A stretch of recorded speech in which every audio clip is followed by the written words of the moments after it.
নমস্কার বন্ধুরা, আশা করি আপনারা প্রত্যেকে ভালো আছেন, সুস্থ আছেন। আজকের যে বিষয়টা নিয়ে আলোচনা করব সেটা হচ্ছে আমাদের জুনে যে নেট পরীক্ষাটা হয়েছিল সেই নেটের বাংলার প্রশ্নপত্র প্রিভিয়াস ইয়ার জুন 2024-এর কোশ্চেন। অলরেডি এর আগে দুদিন আমি আলোচনা করেছি।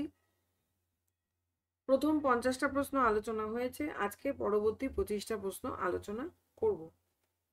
প্রথম প্রশ্ন হচ্ছে, যে যে পত্রিকার অভিজ্ঞতা সঞ্চয় করে রামানন্দ চট্টোপাধ্যায় প্রবাসী পত্রিকা প্রকাশের উদ্যোগ নিয়েছিলেন সেই দুটো পত্রিকা কি কি?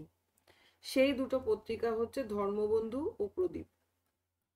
এটা প্রবাসী সাময়িক পত্র থেকে দিয়েছে, কিন্তু আমাদের কিন্তু এই রিলেটেড ইনফরমেশনও জেনে রাখতে হবে।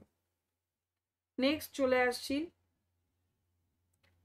জ্ঞানদাসে শীত কলেবর মনোহর ধাম, জগজন রময়ীতে যাকর নাম। এই যে পদ্যাংশটা রয়েছে এটা কিসের সম্বন্ধে প্রয়োগ করা হচ্ছে? এটা কিন্তু শ্রী বলরামের প্রসঙ্গে প্রয়োগ করা হয়েছে। পরবর্তী প্রশ্নে চলে আসছি, বলছে যে আলংকারিক প্রয়োগের কারণে বাংলা শব্দের অর্থের পরিবর্তন ঘটেছে এমন একটা দৃষ্টান্ত দাও। আলংকারিক ভাবে পরিবর্তন ঘটেছে, এর এক্সাম্পল হচ্ছে নম্বর 3 গুলমারা। গুলমারা হচ্ছে একটা আলংকারিক পরিবর্তন। পরবর্তী প্রশ্নে চলে আসি, পারো না তোমার স্বরক্ত শাখায় ফিরে যেতে। প্রথম পাঠ্য নাটকে এই কথাটা বক্তাটাকে, মানে এই কথাটা কার মুখ থেকে আমরা শুনতে পাই? এর বক্তা হচ্ছে কৃষ্ণ। কৃষ্ণ কিন্তু এ কথা কর্ণকে বলেছিল। আচ্ছা, পরবর্তী প্রশ্নে চলে আসি। কোশ্চেন আইডি আপনারা নিশ্চয়ই দেখতে পাচ্ছেন 941। কৃত্তিবাসী রামায়ণ থেকে দেওয়া রয়েছে। বলছে কৃত্তিবাসী রামায়ণ থেকে কি দেওয়া রয়েছে? বলা হচ্ছে যে কৃত্তিবাসী রামায়ণের লঙ্কাকাণ্ড থেকে শুদ্ধ মন্তব্য বলতে বলা হয়েছে। এর যে সঠিক উত্তর বলছি, পশ্চিম দুয়ারে মায়াযুদ্ধ করে ইন্দ্রজিৎ, সঠিক। নেক্সট হচ্ছে, উত্তর দুয়ারে আছে অঙ্গদের থান, উত্তর দুয়ারে অঙ্গদের থান নেই। এক বাণে এড়িলেও হয় 1,00,000 সাপ, সত্যি, এ সি।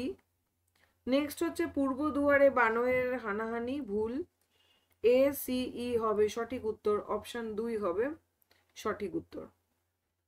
পরবর্তী প্রশ্নে চলে আসি, এই জায়গাটা একটু খেয়াল করুন কিভাবে প্রশ্নটা এসেছে। কিছু গ্রন্থের নাম, গ্রন্থের পরিচ্ছেদের ভাগ, ঠিক আছে? কে কি নামকরণ করেছিলেন সেটা যদি আমরা মনে করতে পারি তাহলে কিন্তু আমরা উত্তরটা করতে পারবো। যেমন দেখুন, আমাদের প্রথমে জানতে হবে নাট্যশাস্ত্র কার লেখা। ভরতের নাট্যশাস্ত্র, সেখানে যে পরিচ্ছেদ ভাগ হয়েছিল সেই নামটা উনি কি দিয়েছিলেন? তাহলে এইভাবে কিন্তু প্রশ্ন এসেছে। সেই নামটা উনি দিয়েছিলেন হচ্ছে অধিকরণ। অধিকরণ, নাট্যশাস্ত্র হচ্ছে অধিকরণ। কাব্যলঙ্কার সূত্রবৃত্তি, আচ্ছা এক সেকেন্ড, নাট্যশাস্ত্র অধ্যায়ে ছিল।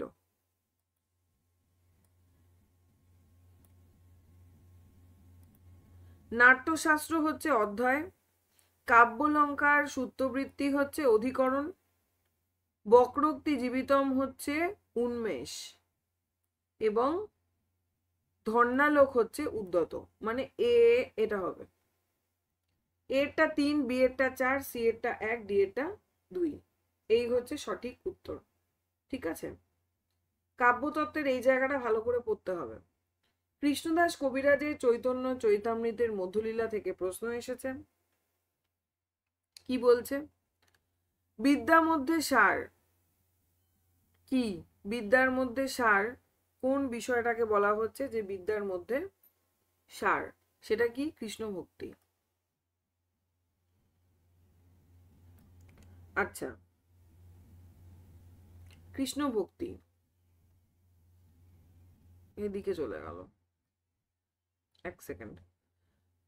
কৃষ্ণ ভক্তি হচ্ছে অর্থাৎ 3, প্রথমটা হবে 3।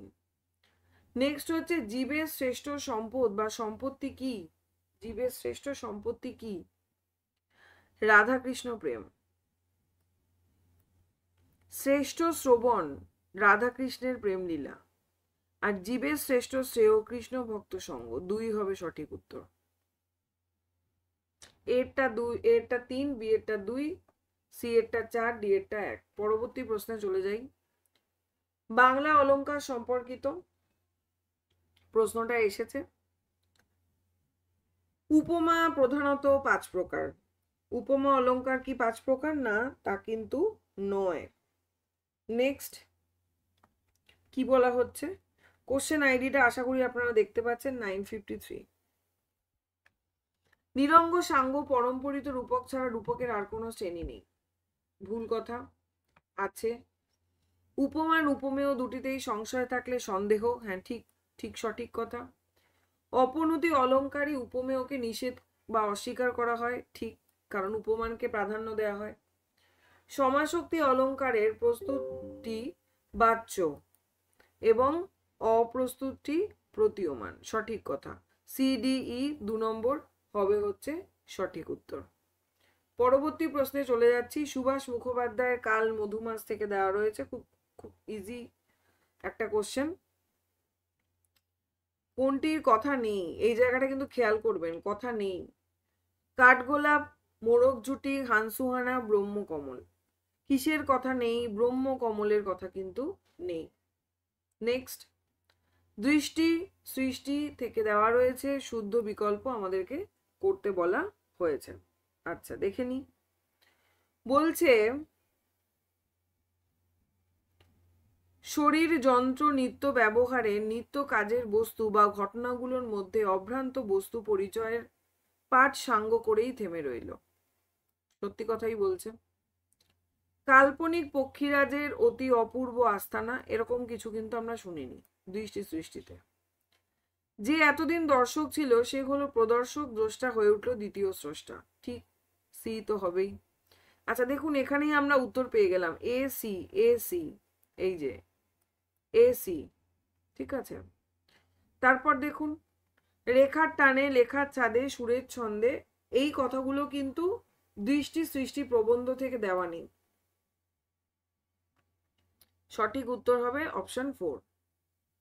অতিথি ভবনে বহু সংখ্যক পরিচারক নবগতাদের সেবার ভার হইয়াছিল তুঙ্গভদ্রার তীরে। সেই অংশটি শুরু হয়েছে, এটা কোথায়, কোন জায়গাতে অংশটা শুরু হয়েছে সেটা বলা হয়েছে। এর সঠিক উত্তর হবে দ্বিতীয় পর্বের 3 নম্বর পরিচ্ছেদ। দ্বিতীয় পর্বের 3 নম্বর পরিচ্ছেদ। পরবর্তী প্রশ্নে চলে আসি। বাংলা পয়ার জাতীয় ছন্দকে দ্বৈমাত্রিক, গীতি ছন্দকে ত্রৈমাত্রিক, এই কথাটা কে বলেছেন? দ্বৈমাত্রিক, ত্রৈমাত্রিক, এই কথাগুলো কে বলেছেন? রবীন্দ্রনাথ ঠাকুর, ঠিক আছে। পরবর্তী প্রশ্ন, যজাতি কবিতা থেকে দেওয়া রয়েছে শুদ্ধ অশুদ্ধ, শুদ্ধ কোনটা সেটা আমাদেরকে করতে বলা হয়েছে। দেখে নিই আমরা। বলছে ভাগ্যদোষে চোখে চোখ অদৃশ্য শকুনে সিদ্ধি প্রার্থনীয় আজ সূত্রধার গণেশের কাছে। নেক্সট হচ্ছে কি, আমি বিংশ শতাব্দীর সমান বয়সী, হ্যাঁ এই কথাটা তো পেয়েছি, এটা খুব কমন কবিতাটার মধ্যে। নেক্সট যেটা হবে, অকাল জড়ায় আমি অবরুদ্ধ নই শুক্র সাপে, সি ই হবে সঠিক উত্তর। অপশন 1 হবে সঠিক উত্তর। পরবর্তী প্রশ্নে চলে যাচ্ছি। দেখুন, ধ্বনিতাত্ত্বিক রূপতাত্ত্বিক বৈশিষ্ট্য থেকে প্রশ্নটা এসেছে। প্রাচীন, মধ্য, অন্ত, আদি সমস্ত কিছু একসাথে পুরো মানে খিচুড়ি প্রশ্ন মতন এসেছে, কিন্তু এর দ্বারাও আমরা বুঝতে পারলাম আমাদের কিভাবে পড়তে হবে। প্রাচীন বাংলায় নাসিক্য ব্যঞ্জন অনেক ক্ষেত্রেই লুপ্ত হয়েছে, সত্যি কথা। মধ্য বাংলায় মুখ্য কর্মে কে বিভক্তি যুক্ত হয়েছে, এরকম কিছু আমরা মধ্য বাংলায় পাইনি। অন্তর্মধ্য বাংলায় আদি অক্ষরে শাসাঘাত দেখা যায়, একেবারেই নয়। আধুনিক বাংলায় সর্বনাম অনুসর্গের দীর্ঘরূপ বজায় থাকেনি, নয়। আদিমধ্য বাংলায় রি রি রূপে উচ্চারিত, হ্যাঁ এ ই হবে সঠিক উত্তর। এ এবং ই হবে সঠিক উত্তর। পরবর্তী প্রশ্ন, কিক্ষণে যমুনায় গেলাম কালো রূপ কি হেরিলাম, যমুনার একুল ওকুল দুকুল করেছে আলো। এটা কার পদ? এটা কিন্তু বিষম। কার পদ বলছি আমি, মানে এটা কি ধরনের অলংকার? এটা হচ্ছে বিষম অলংকার। দেখুন কি বলছে, কিক্ষণে যমুনায় গেলাম, কি কারণে যমুনায় গেলাম, কালোরূপ ফেরিলাম। কালোরূপ হলে অন্ধকার হওয়ার কথা, আলো হওয়ার কথাই নয়, তাই বিষম অলংকার। মানে এক কাজের জন্য আরেক কাজ হয়ে যাচ্ছে, তাই বিষম অলংকার। পরবর্তী, নবুর শ্বশুর তো শুনেছি নাম করা কোবরে, জামাইয়ের অসুখের খবর দিচ্ছ না কেন? এই কথাটা প্রথম প্রতিশ্রুতিতে কে বলেছিল? কে কথাটি বলেছিল? এই কথাটি বলেছিল হচ্ছে সনতের জেঠি। সনতের জেঠি হবে সঠিক উত্তর। বিষ্ণুদের কবিতা থেকে কয়েকটি শুদ্ধ অশুদ্ধ লাইন দিয়ে দিয়েছে, শুদ্ধ মন্তব্য লিখতে বলা হয়েছে। এখান থেকে আমাদের কি করতে হবে? শুদ্ধ মন্তব্য। এই প্রশ্নটা সম্ভবত 946 ড্রপ প্রশ্ন ছিল, ঠিক আছে? এর অ্যান্সার ওরা দিয়েছিল 4 দিয়েছিল, কিন্তু এটা ড্রপ ছিল কারণ এটা ভুল ছিল, ঠিক আছে? এটা ড্রপ। আমি এখানে ছোট্ট করে লিখে দিলাম DROP, এটা একটা ড্রপ কোশ্চেন, তাই এটা নিয়ে আলোচনা করে লাভ নেই। পরবর্তী প্রশ্ন দেখি। রামপ্রসাদ সেন রচিত মায়ের মূর্তি গড়তে চাই শীর্ষক জগৎ জননীর রূপ বিষয়ক শাক্তপদে বলা হয়েছে মায়ের আছে 3টি নয়ন। 3টি নয়ন কি? আচ্ছা, এর সঠিক উত্তর হবে চন্দ্র, সূর্য এবং হুতাশন। চন্দ্র, সূর্য এবং হুতাশন, তার একটি পদের মধ্যেই এটা আমরা পাবো। পরবর্তী প্রশ্নে চলে যাই, বাদল সরকারের বাকি ইতিহাস। এই দেখুন, বাকি ইতিহাস থেকে কেমন প্রশ্ন এসেছিল জুনের 2024-এ, আর ডিসেম্বরের যে 2024-এ এসেছে অনেকটা এটা রিলেটেডই এসেছে। কি এসেছে? অলরেডি কিন্তু আমরা ডিসেম্বর 2024-এর এই প্রশ্নপত্র নিয়ে আলোচনা করে ফেলেছি, ওই ক্লাসটা দেখলেই বুঝতে পারবেন। আচ্ছা, এটা দেখে নি কি হবে, আমি বলেই দিচ্ছি। এর সঠিক উত্তর হবে 4, ECADB, অর্থাৎ প্রাচীন মিশরের ছবি প্রথমে হবে, তারপর হবে হচ্ছে রোমান সম্রাটের নৌকা বিহার, নেক্সট হচ্ছে নেপোলিয়নের জয়যাত্রা, তারপরে হিটলারের কনসেন্ট্রেশন ক্যাম্প, এবং লাস্ট হবে হচ্ছে এই মাদ্রিদের একটা রাস্তা, স্পেনের গৃহযুদ্ধ। সঠিক উত্তর 4। আচ্ছা, 120, 120টা একটু দেখে নি কি বলছে। বলছে নিচের কাব্য পংক্তিগুলির মধ্যে ছেকানুপ্রাস দৃষ্টান্তটি কোনটা? ঠিক আছে, 916, এর যে সঠিক উত্তর সেটা কোনটা হবে? ছেকানুপ্রাসের 1 নম্বরেরটা হবে। দেখুন, পড়লেই আপনারা বুঝতে পারবেন। জল সিঞ্চিত ক্ষিতি সৌরভ রভসে, এটাই হচ্ছে ছেকানুপ্রাসের দৃষ্টান্ত। পরবর্তী প্রশ্নে চলে যাই। তর্কশাস্ত্রের সরল রেখার দ্বারা সমস্ত জিনিসকে পরিপাটিভাবে শ্রেণীবিভক্ত করা যায় না। পঞ্চভূত গ্রন্থের নরনারী প্রবন্ধ অবলম্বনে এই উক্তির বক্তাটা কে? কে এই কথাটা বলছে সেটা কিন্তু আমাদেরকে বলতে হবে। এর যে সঠিক উত্তর সেটা হবে সমীর। সমীর হবে এর সঠিক উত্তর। নরনারী থেকে কিন্তু প্রশ্ন এসেছিল। নেক্সট প্রশ্নে চলে যাই। 890 নম্বর যার কোশ্চেন আইডি, রামেশ্বরের শিবায়ন থেকে দেওয়া রয়েছে। দেখুন, রামেশ্বরের শিবায়ন থেকে দেওয়া রয়েছে, কাত্যায়নী শিবকে কার বাড়ি থেকে বীজ আনতে বলেছিলেন? ঠিক সেম কোশ্চেনটা কিন্তু আবার রিপিট হয়েছে পরের বছর, অর্থাৎ ডিসেম্বরের যে পরীক্ষাটা সেখানে কিন্তু এইটা রিপিট হয়েছে। যাই হোক, এর সঠিক উত্তর হবে কুবের। কুবের হবে সঠিক উত্তর। পরবর্তী প্রশ্নে চলে যাচ্ছি। দস্যু কেনারামের পালা অনুসারে শিশু অর্থাৎ কেনারামের কত বছর বয়সে খেলারাম তীর্থস্থানে গেছিল? কত বছর বয়সে গিয়েছিল? তার যখন 1 বছর বয়স ছিল তখন কিন্তু তার পিতা তীর্থস্থানে চলে গিয়েছিল। নেক্সট প্রশ্ন অলংকার থেকে দিয়েছে, খুব সুন্দর এবং সোজাই প্রশ্ন বলবো অলংকার জানা থাকলে। কি? কোশ্চেন আইডি 966 বলছে মেঘ হানে জুই ফুলি বৃষ্টিও অঙ্গে। মেঘ হানে জুই ফুলি বৃষ্টিও অঙ্গে, এটা হচ্ছে লুটায় মেঘলাখানি। আচ্ছা, তাহলে আমরা একটু দেখে নিই কোনটা কোন অলংকার হবে।